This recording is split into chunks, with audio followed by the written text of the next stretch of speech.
Sejarah singkat bahasa Indonesia. Apakah kalian masih ingat gimana bunyi Sumpah Pemuda? Di dalam bunyi Sumpah Pemuda itu di kalimat akhir itu berbunyi, kami putra dan putri Indonesia menjunjung bahasa persatuan bahasa Indonesia.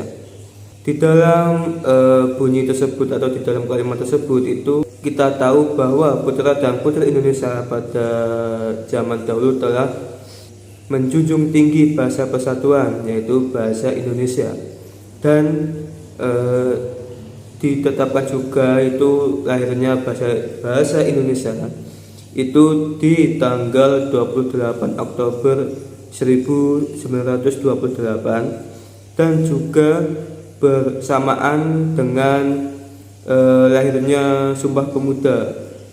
Tuh. Materi yang kedua yaitu tentang kedudukan bahasa Indonesia. Bahasa Indonesia itu memiliki dua kedudukan. Yang pertama yaitu bahasa Indonesia sebagai bahasa nasional, yaitu bersumber pada Sumpah Pemuda itu yang seperti yang saya jelaskan di bunyi Sumpah Pemuda di bagian kalimat akhirnya itu adalah sumber bahasa nasional.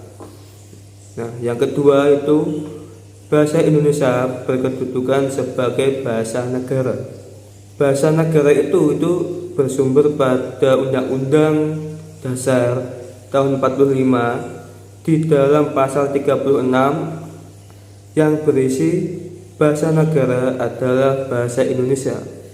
Bahasa Indonesia itu juga sebagai bahasa resmi yang telah dinyatakan pada pasal 25 ayat 3 yang berbunyi, bahasa Indonesia sebagai bahasa resmi negara sebagaimana dimaksud pada ayat pertama, berfungsi sebagai bahasa resmi kenegaraan, pengantar pendidikan, komunikasi tingkat nasional, pengembangan kebudayaan nasional, transaksi dan dokumentasi niaga, serta sarana pengembangan dan pemanfaatan ilmu pengetahuan, teknologi, seni, dan bahasa media massa.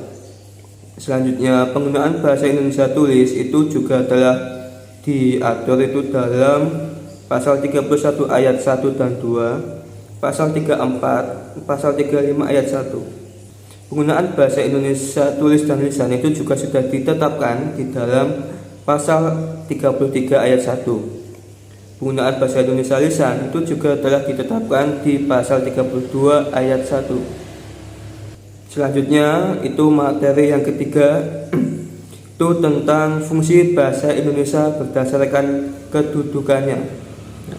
Kan tadi kan sudah dijelaskan ya kedudukan bahasa Indonesia. Nah, ini di dalam setiap kedudukan itu mempunyai fungsi. Yang pertama kedudukan yang pertama itu bahasa Indonesia sebagai bahasa nasional. Nah, ini memiliki beberapa fungsi.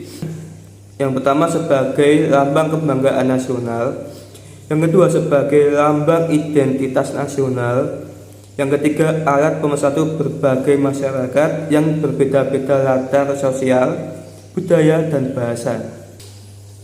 Nah, itu ya dari materi yang sudah saya jelaskan. Kita sebagai warga negara Indonesia, kita tuh juga harus tahu bagaimana kita menggunakan bahasa Indonesia itu dengan baik dan benar.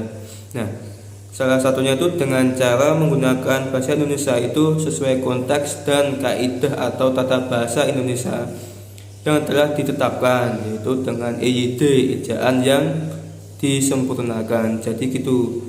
Jadi kita sebagai warga negara kita harus paham dan harus tahu bagaimana kita menggunakan bahasa dengan benar, dan kita harus tahu juga nih asal usul tentang bahasa Indonesia. Jadi sekian dari saya, kalau ada salah saya mohon maaf. Assalamualaikum warahmatullahi wabarakatuh.